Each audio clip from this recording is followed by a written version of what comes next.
ዶክተር ብሬ እናመሰግናለን።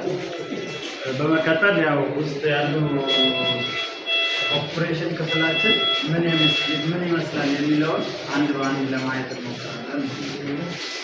መጀመሪያ ስንጀምር ከግድግዳው ስንጀምር ጣሪያውና ግድግዳውን ስታዩ ስቴንለስ ስቲል ነው የሚባለው። ስቴንለስ ስቲል ማለት ማይዝን ብረት ማለት ነው። ማይዝን ብረት ለማጠብ ቆሻሻ ማይዝ ውሃ ሲነካው ማይዝን ስለሆነ ሩቲንሊ ጽዳቱን ለመጠበቅ ምቹ ያደርገዋል። ስለዚህ በዛ መልክ መጥቶ ነው የተሰራ።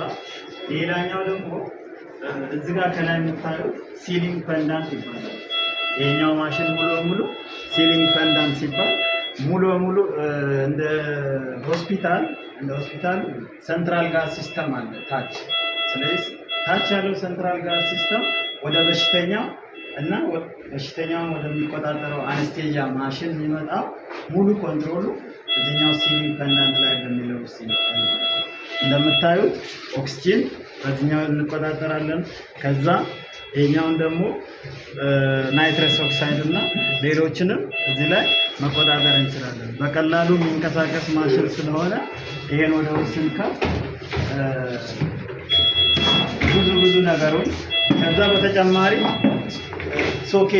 ተጨማሪ ሶኬቶች ለብዙ ነገሮች ስንፈልግ ሶኬቶች ይኖሩታል ማለት ነው።